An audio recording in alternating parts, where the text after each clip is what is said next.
Welcome back to The Small Council. We are here, Season 6, Episode 2, home of Game of Thrones. I'm your host, Ramon Govea. I'm here with our lovely co-host. We have Ginny McQueen here, and we also have Madi Mae. So this episode was huge in terms of a lot of twists and turns and shocking moments. Let's talk about our favorite, most shocking moments. What was your biggest moment, Ginny, of this episode? I mean, Roose is dead. Yeah. Ramsay just took crazy. everything into his own hands and just was like, oh, by the way, murder. Oh, by the way, your baby murdered. Like, oh my gosh. Oh I feel like gosh. he panicked for sure. That was a straight up panic. He was just moment. like, I mean, again, he is like a psychopath. Like he doesn't think things through before he does them. So Right. yeah, that was crazy. Maddie, what about you? Seeing Lyanna Stark was just the best thing ever. I've been waiting for that moment for so long. I love her as a character. She's awesome. Well, she's not really in the books, but you know, just the idea of her is awesome. Yeah. So it's just like seeing her. I freaked out. It was awesome. And I think for me, it was absolutely hands down Jon Stark. I mean, that was the moment that we were waiting. Well, he's going to become Jon Stark. You know? You're like, I'm already wishful jumping ahead. thinking. I'm It's ahead of the already game gonna here. I'm ahead of the game here. He's going to be Jon Stark.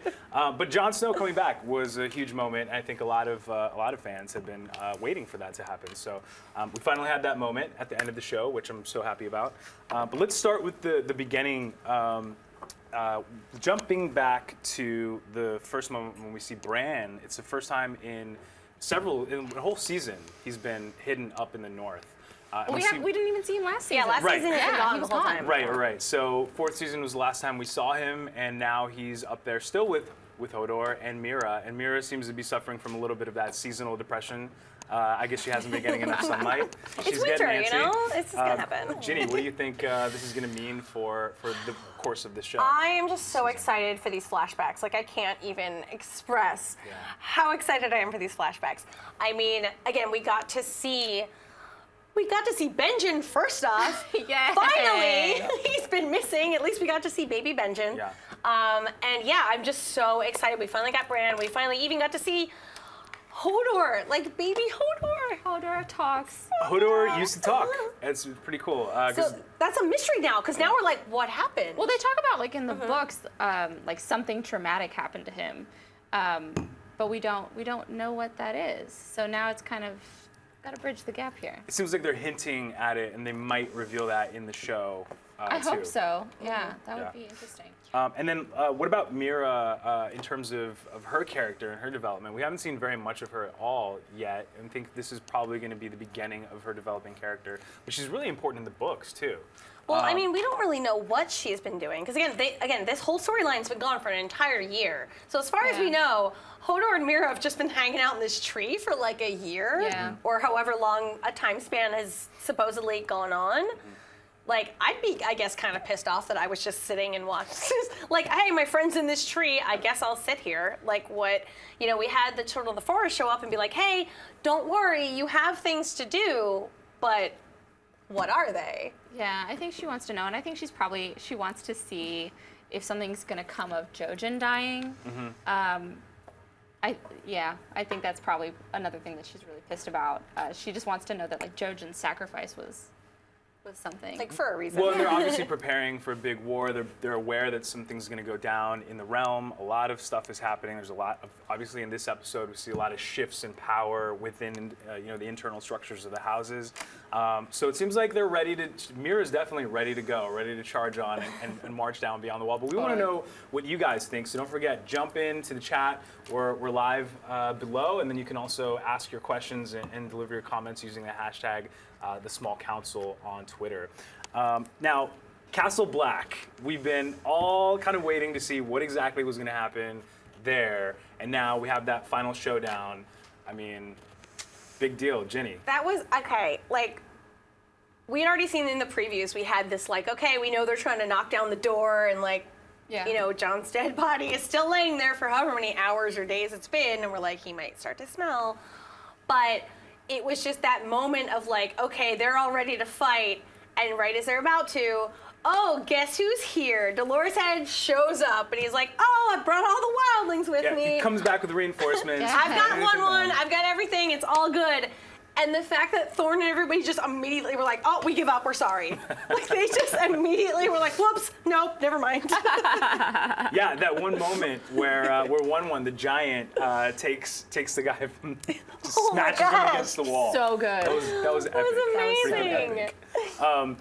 So what's really cool about Castle Black is just the way that the power has shifted within the Night's Watch. Just over the last 2 episodes, we've seen it flip back and forth, right? There's no real power structure there. But what do you think that is going to have, what kind of effect do you think that's going to have in terms of the Lannisters down in King's Landing? Because there's a lot cooking down there in terms of religion and the crown starting to fight about who's going to have control of King's Landing. Now, what do you think about the Lannisters now being backed into a corner and starting to kind of lash back? Oh, the Lannisters. So much happening there. I mean, it's almost like Cersei, I feel like she's like, nobody puts Cersei in a corner. I'm coming back out, and I'm gonna murder everyone. She's and this ready. big guy is gonna be her enforcer. No, Robert Strong, like, I'm super into Robert Strong. Me too, Finally for sure. showing what he's able to do and how far he's willing to take shit. Exactly. So, and for those who don't know who Robert Strong is, Maddie, can you talk a little bit about in terms Us of, book nerds will tell you. Because people who read the books, they know a little bit more about that character in particular. And we know Qyburn, the Meister, has been experimenting with the Mountain. At least in the show, that's sort of what they've been implying, is that the Mountain's been experimented on. He's like this big zombie super soldier now for Cersei. But we don't really get to see a lot of that background that's in the book either. Yeah, but it's Qyburn's not a good guy. Like he's a creepy, like, you know, if he had a mustache, he'd be twirling it. Exactly. Evil, like he's just like, oh, you're done with this body? Can I do weird stuff? Can I do to weird it? stuff to it? So he takes the Mountain and he reanimates him, and I think he actually makes him stronger. I think that's kind of the deal. Robert Stronger. So he's like a superhuman soldier, and we have these. What I like about what's happening with the Lannisters right now is they're having these really tender moments with each other that we haven't really seen before. You're seeing a lot of their vulnerability for the first time. They're losing power. You have these conversations between Tommen and Jaime, a nice father-son bonding experience, right? But Tommen doesn't know that. And then you have the High Sparrow who comes in and, you know, on the pretense of visiting the body. And he has that exchange with Jaime, where he basically pulls a White Walker, like, you know, where he's like, "Come at me, bro! Come on, you can stab me, and you might take me down. I dare you!" But you're not gonna, you're not gonna be able to stop the Faith Militant, you know, which Cersei actually put into power to begin with. So, what do you think that's gonna do in terms of how the Lannisters are gonna be able to come back from that, from being in that weaker position and now having the Faith Militant basically running King's Landing? Well, the Lannisters always come claws out, you know, when they're backed into a corner. So I think shit's gonna go down. Honestly. Yeah, I'm not too worried about the Me Lannisters, neither. honestly. You know, like, oh no, the Faith Militant. Like, Jaime was the only person in that room. Like, if there had been other gold cloaks or there been any, like, I'm sorry, but I'm not too scared about it. I was a little disappointed we didn't get to see Lancel there too, just because we know that he's wandering around being the weirdo Lannister. And but yeah, no, I'm not super worried about the Lannisters at this point. And again, they do have, like, they've only got one kid left. They have very little to lose at this point, so. Well, and that's a really telling moment. When Tommen comes in and apologizes to Cersei for basically being a little turkey, right? Like, I'm sorry I didn't kill everybody for you. Sorry. That was very un-Lannister of me. Pretty much. But yeah, no, actually, like, with Cersei and Tommen, I was almost, like, kind of pissed off at Cersei for being kind of cold to him. I was like, what? That's your kid. Like, that's your only kid left. Like, come on, be a little nice. But yeah, once it got to him being like, oh, mother, tell me what I should do. I'm like, no, this is all where's all terrible. his rage that he was so mad at her for putting Marjorie in jail? Where did all that rage go? Is he just gonna be like, never mind, I'm sorry that you put my wife in jail and let's just go. I don't. Yeah, I think at this point, like his family, now his sister's dead too. He's kind of probably Right. just going to be grasping to like Right. any family he has left. Well, I think he may be kind of realizing that he is a kid and he doesn't have the power that he wants as the king. He's not able to do anything, so he has to Yeah. rely on his mom to make those decisions. And His- that's kind of what he does. He kind of goes, "Mommy, I'm so sorry. I didn't mean to. I need you to fix it." So that's kind of the approach here with the Lannisters. Now, I want to kind of move over to Arya because for a long time, for me, Arya has been really boring as a character. I have kind of been, I've been enjoying the fact that she had this revenge plot and that she started to get revenge on all the names on her list. But then ever since she's been over there in Braavos, she hasn't really been doing much, right? Well, I think she's going to do. It's like how Bran was gone. I think it'll come out somewhere. Like we'll see her be like a total badass. Like once she is like a fully formed assassin, I think it'll be cool. But I do agree that. Yeah, I feel Her like they could have storyline is so almost boring. skipped a couple of episodes with her. Like they could have the first episode and the second episode. Those two scenes they could have put those in the same episode. Like I feel like they're stretching it out. Every time they touch really on her, it's far. kinda pointless. Yeah, and you're like, okay, she's blind. Okay, anyway, like we know. Do you think that she is going to make it back to Westeros by hope. the end of this season, or do you think that they might hold out or do you think she's going to make it back to Westeros I think at all? something's gonna happen. I don't know if it's Yeah. gonna be her making it back yet, but there's gonna be some movement by the end, or like, what's the point? Yeah, where do you think she's going to end up? Like, what do you think her end game is? That's a question, because she's doing all this training, but to what end? And will she really ever be able to let go of this identity, this revenge plot? And she seems to be doing well in her training, saying I'm no one, but But does she believe it? that's a Yeah. question. I don't That's think a she question. does. No, I don't not think at she all. does. And I think honestly, it's just going to be a question of, are there any Lannisters She- left for her to kill by Right. the time she gets Yeah. back? Right, Exactly.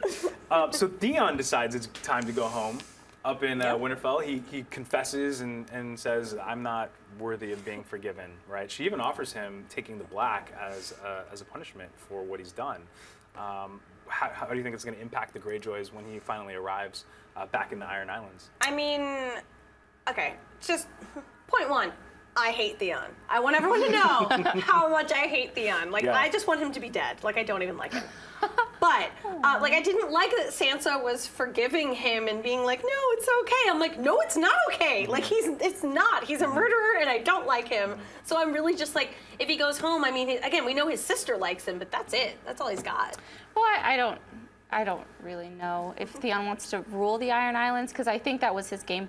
That was his end game at one point. Like he was Sure. like, I want to rule the Iron Islands. I want power. I want this. I want that. I'm the last heir. Yeah, Right around the exactly. time when he stormed Winterfell, right? Yeah, because Yeah. it was a whole power move for Right. that. He wanted Daddy's love. He did want Daddy's love, but Well, now I now don't think he Daddy's wants. dead. Let's talk about that. Right? Right? Yeah, that Bye, happened Daddy. so long ago in the books. Ginny and I were just like watching it, like, okay, Like, how is he still alive? when is he What is gonna going die? We've been waiting for this. Like, Yeah. it should have happened forever Yeah. ago. No, I do so. think it was really interesting that, because in the books, they do, it's just an afterthought, like, between books of like, oh yeah, Balon's dead, by the way. And Yeah. you hear about it secondhand of, oh, he was on the bridge, oh, he fell off. Maybe it was something, we don't know. Well, here they Well, made And it's his chalked up to brother- Melisandre. Yeah. It's Yeah. chalked up to the leeches. It's just like, okay, Joffrey died. Okay, Rob died. And it's like, oh yeah, Balon died. And Oh he yeah, just by the died way, whoopsies. on this bridge. Like that, he was the third. Exactly. And so, So who is Euron? Because he's in the show for the first time. A lot of people don't know who he is. Obviously, he's his younger brother. He has a claim on the lordship for the house, and he's back. And it seems like there might be some contention between him and Yara, Theon's sister. there's a lot of contention all in that family, Oh, because Sure. they all hate each other. And in the books, he was basically exiled because he raped Victarion, who's another brother, his salt wife. And so Balon was like, get out. Yeah. Get out of here. And he's like, oh, he's been exiled this whole time. That's why he was so surprised to see him. Yeah. He's like, what are you doing here? And so, and in the books, you hear like, oh yeah, he just happened to show up a day after he died or whatever it was. Like, and it's like implied that maybe he did it, but it's never really known. So again, in the show where you just get to see it happen, you're like, oh, well, that's that answer. Right. Like Yep. we know. Now, There we now, go. Euron says some interesting things when he does meet Balon on the bridge, and one of those things he's basically comes kind of like Apocalypse does in a lot of ways. I am the storm. Yeah. I am I am coming. I God. will destroy. Yeah, he was claiming he was I am He has- God. I am like the he's storm. super infamous. Like he has a really Like, his reputation is not a good one. No, he's a very not nice man. You don't want him in charge of anything. No, you don't. So, in terms of House Greyjoy right now, where it stands, they've kind of been on the outskirts of Westeros because they are the Iron Islands. They're kind of off to the side. They've made their play on Winterfell. Yara has her argument with Balon at the beginning of the scene where she says, we've taken these castles and every time we've done that, they come and they destroy us. Yeah. So we're not what, good at this. What does this mean now with Euron coming back and having his fleet potentially is what he was alluding to? What is that going to mean for House Greyjoy? Does that mean that they're going to actually be some kind of contender in this war that's happening right now for the Seven Kingdoms? Well, they have the Kingsmoot right now, which is really fleshed out in the book. Like, the Kingsmoot is a long and grueling process. Yes, it's basically just them deciding and voting kind of like on who's going to be the next person in charge. And again, that's why Yara was like, I should be in charge. And they're like, it's not up to you. Yeah. Like, this is not your decision. This is up to everybody, and no woman has ever ruled anything here. So, and again, like, this is the Greyjoys in the books. We still have a lot in the books still that they've not gotten to, whereas other parts in the story, we have no idea what's happening. Right. So this, we have a little insight of, like, we know kind of where it's going to go. Yeah. And we don't want to spoil too much, but yeah. Let's spoil it all. No. I'll spoil everything. Anyone who wants to talk about the books. Yes. So that final. Tweet at us. Yeah, Do it. please do it. We're going to be here all night. Hashtag the Small Council on Twitter. You can also message us in the comments. We're going to read some of those in just a bit. But the big moment of the show for me and for a lot of people who are huge fans of House Stark is Jon Snow finally waking up. So Davos does, as we know, go to Melisandre and ask, so, Can you do something? I've seen some crazy shit that you've done. You don't happen to have like a resurrection spell in there, do you? I mean, I've seen some crazy. I saw a shadow baby come out of you. Yeah, that was weird. That was fun. fun. So, and she, she reluctantly agrees to do it. Yeah, I do like that. She brought up Thoros of Myr, where we know that Thoros of Myr back in season 3, I think So long ago. had brought back Beric Dondarrion like 6 times or something, and she's like, "What are you even? How are you doing that?" And he's like, "I don't know. I just asked."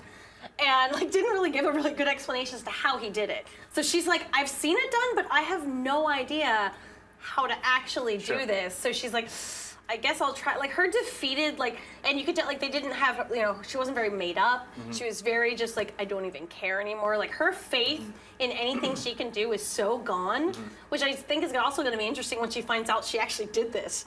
I feel like that's going to bring her back, like, oh, I did it. Well, that's kind of like the whole thing. Like, even with Thoros of Myr, the first time he tries to bring Beric Dondarrion back, and it works, he's like, what? Like, he had no idea. He had no idea. He had no clue that he was even capable of doing that. And so I think that's kind of interesting that no one really ever talks about is like the Lord of Light, like the power of the Lord of Light. Like, you don't control that shit. Like, that shit controls you. And so you're like as a magic user, you're like just a vessel for whatever request. that's exactly what it is. You don't really have control. Thoros of Myr loses like a part of himself every time he brings Beric Dondarrion back. And I'm wondering if that same rule is going to apply to Melisandre, and if so, what is she going to lose? Yeah, especially when she's already Or feeling did she very lose her weakened. faith Yeah. to bring Jon back? Sure. Yeah. Because she's already pretty haggard in terms of being an ancient. Just her mental health is magic just not user, right? very good That's right now. true.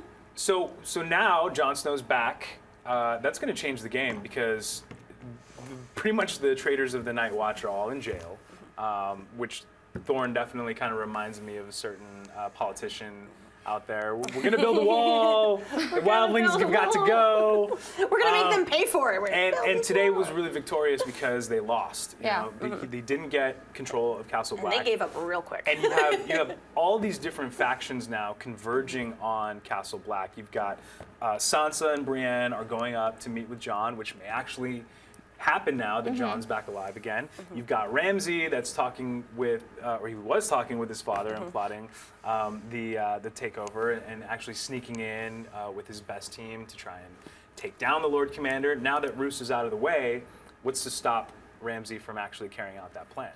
Yeah, everything is chaos right now. And then Everything is we have to chaos. remember we have Tyrion Yeah. over across the narrow sea. That scene was so Oh my insane. God. Well, you gotta save the best for last. Like the entire time, I think all of us were just sitting there like, Yeah. like, cause he was so like bro about it. He's like, yeah, it's cool. I'm gonna go see some dragons, and everyone's like, okay, like whatever. And he's going down there, and Varys is staying up at the top of the stairs, like, I'm not even doing this. Yeah.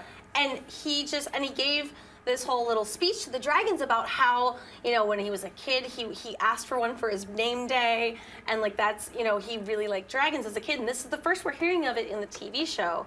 In the books, Tyrion, you know, tells us all about how he was into dragons from when he was a very small child. So this is a plot point that I think is gonna carry on.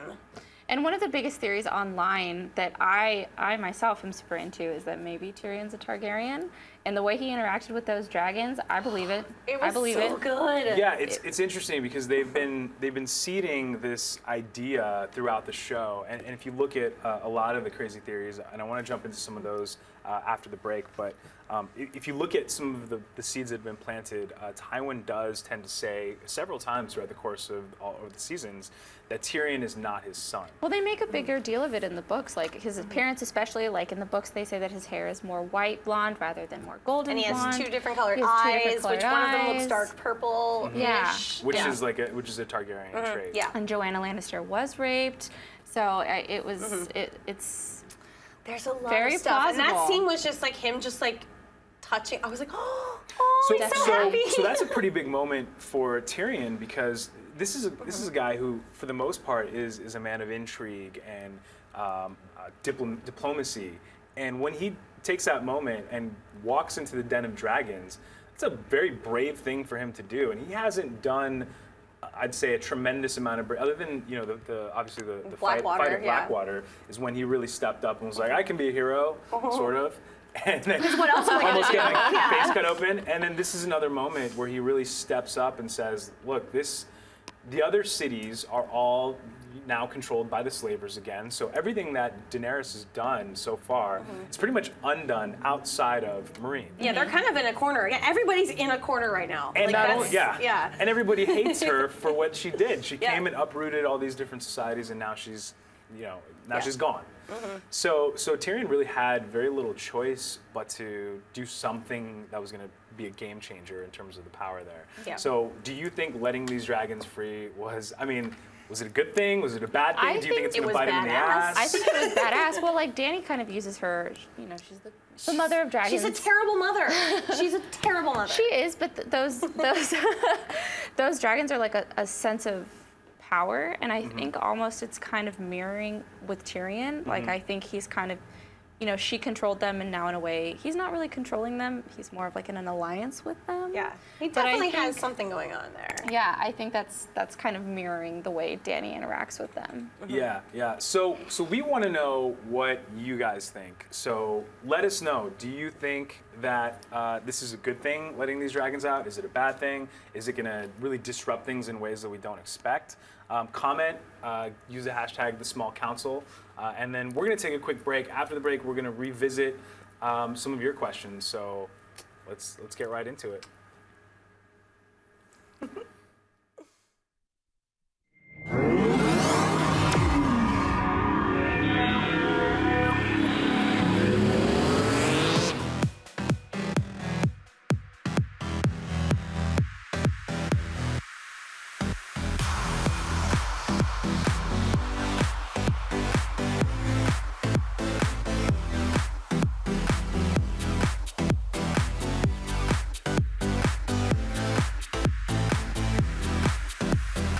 Just in case you missed it live. In case you missed it live. In case you missed it live. Oh, you'd want to take the time travel the whole way back. How did we not figure it out? We had a crazy vampire threesome. And you can't unsee that. That's burned into my brain now. I was like, How did you get here? No.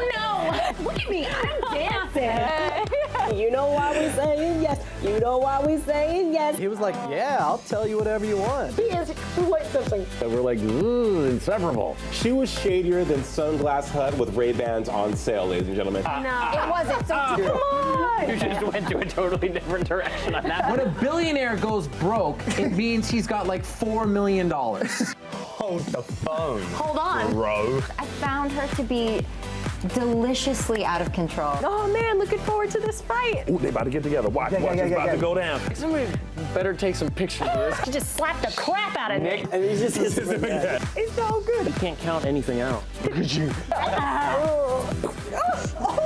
It's been another awesome night at theStream.tv, guys. awesome. Thank you for joining us, you guys. Yes. We love you.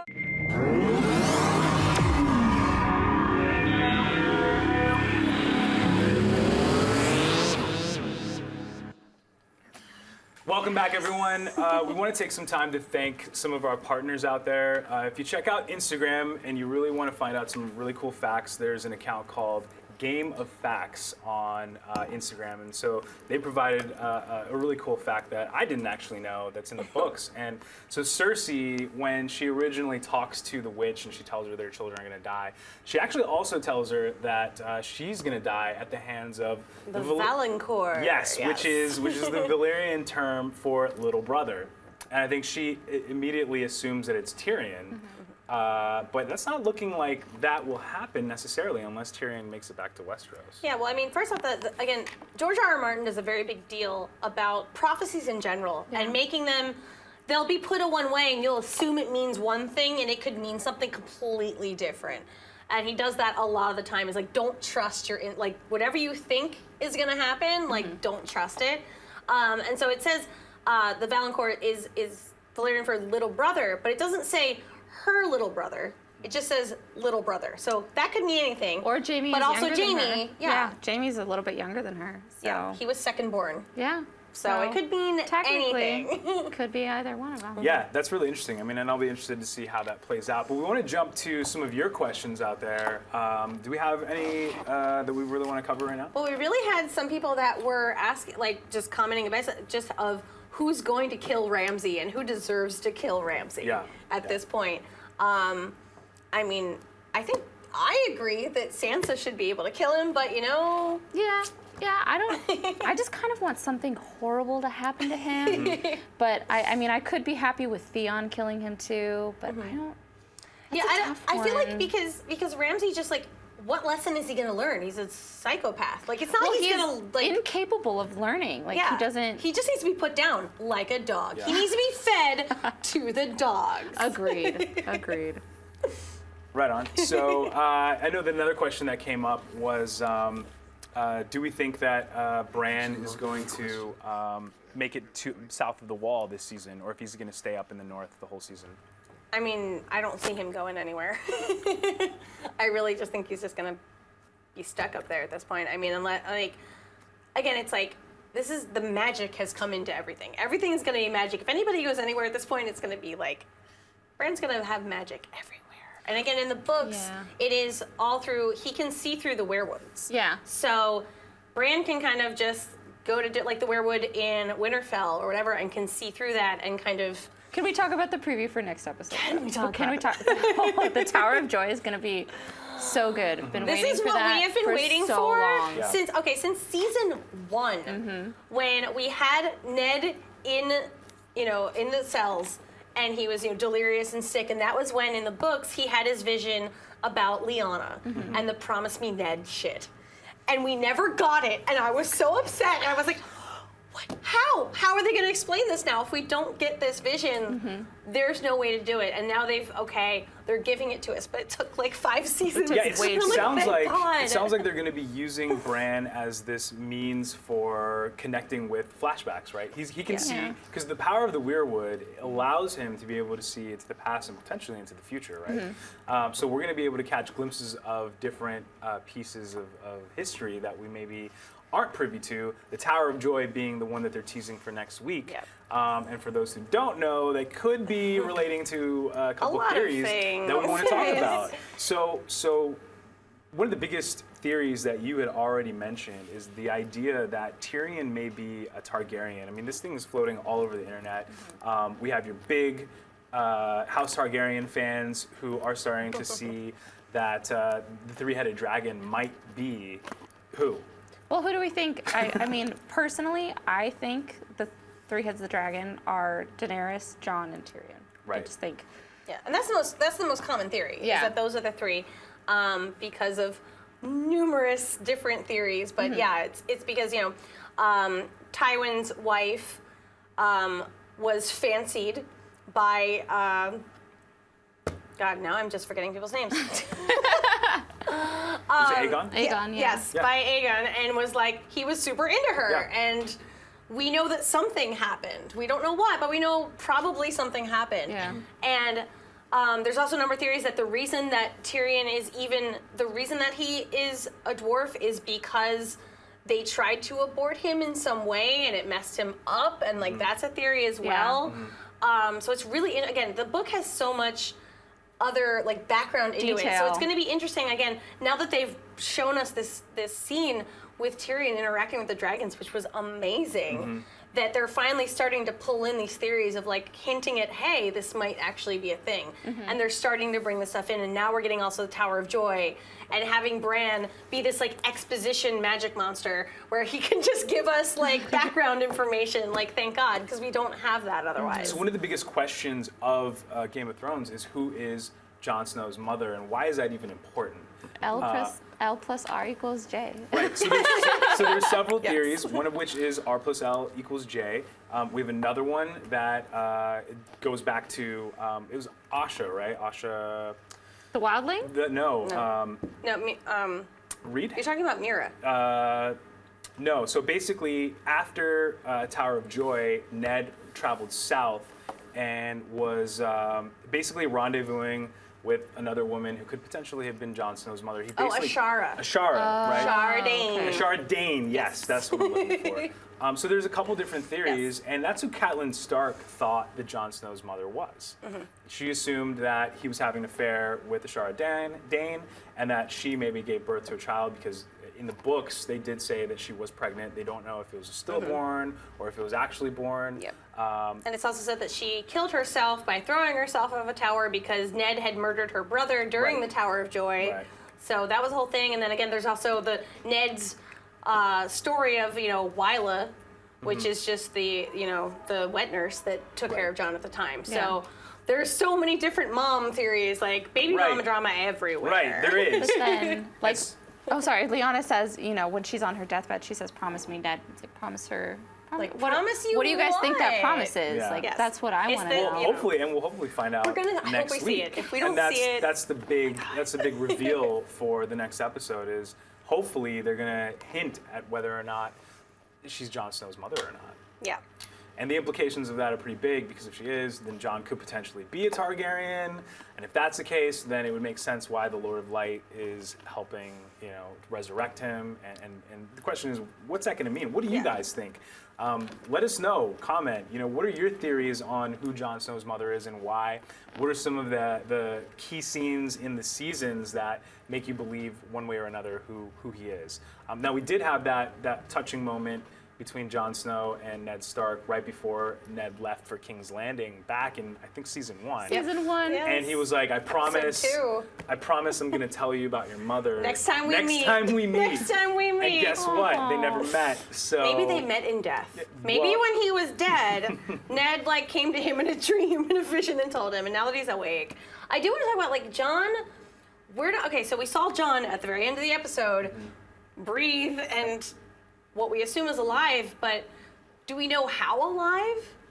I mean, is he just going to be totally fine? I mean, he was dead for at least a day or so. Or is he going to have Hodor is he syndrome? going to have problems? Is he going to be slightly zombie-ish? Yeah. Or Well, does Beric he have okay? issues when Beric comes back? I mean, he's got all weird scars and is all kind of messed up Yeah. and not okay. So Well, the stab wounds might be permanent. Yeah. he's a little not okay. Yeah, I mean, that's a really good question, and I think that next episode, hopefully, they'll reveal exactly what condition he is, what he remembers, all the above. But, it seems like, just based on the previous resurrections that the Lord of Light had performed, that they come back and they fully remember everything. Yeah, and it's like they never died. And is Melisandre going to think, okay, this means that Jon is Azor Ahai, because that's A pretty what big she's been moment. looking for, and she thought Stannis was up until Stannis, gone. And so, is this going to mean, she's now going to follow Jon around and give him support and try to help him? Is this going to be her second coming of oh, phew, I figured it out. Okay, this is Azor Ahai, obviously. So there's also a pretty wild theory about Lady Sansa basically coming in and taking over that Lady Stoneheart plot in the books. I've read that theory. I like it a lot, actually. Well, I know that they definitely merged Sansa's storyline with Jane Poole, which was controversial. That was a very interesting choice to make on the writer's part. But I like I'm sad that Lady Stoneheart isn't. That's probably my biggest thing. Sure. So for those that don't know, Lady Stoneheart is a big character in the books that is this mysterious figure that comes back and tries to get revenge on behalf of the Starks, and we don't have that character around on the show, so it might be fitting now that Lady Brienne of Tarth is supporting her, and she's going to the north to get support from Jon. Maybe they can start to rebuild their house and their army, that they could potentially go after our favorite family, the Freys, and actually find some semblance of revenge and justice for the betrayal that they've made on behalf of. I think we're all just waiting for some Frey pies. And if anybody reads the books, there is an incident involving some pies with some people baked into it, and somebody gets eaten. That's all I'm saying, and it's amazing. Yeah, it'll be interesting to see where they take Sansa, because we're not in that. We're not able to see that stuff in the show. That's in the book. So the adaptation choices they've made, I thought were very interesting, and it makes sense. They've really streamlined a lot of the characters, and now where they're taking it is almost like a reunification of all these individual houses. We have these new power structures. A lot of people were taken out of power, out of their lordship this episode. So I'll be interested to see where it goes next episode. And there's so many houses now that are just completely almost extinct, like the Martells. Extinct now. There are no more Martells. Yeah. We can't have any more. Yeah. I mean, Baratheons gone. No more Baratheons. Like we're just running out of houses we're at this point. whittling away. We're getting down to the key players. So before we go, I want to definitely take a moment to thank our friends at Iron Shield Arms, who provided all the wonderful set pieces here. We have all of our weapons and cool stuff. Thanks to John McClay over at Iron Shield Arms. If you're looking for some stunt work or training, want to learn about choreography, martial arts, they're your guys. It's at Iron Shield Arms on Twitter. Thanks again for participating, asking your questions. As you watch the show, definitely use the hashtag #TheSmallCouncil on Twitter. We're always there all week long, answering questions, posing questions, talking about Game of Thrones. So definitely check us out next week on theStream.tv. We are going to be here again for Season 6, Episode 3.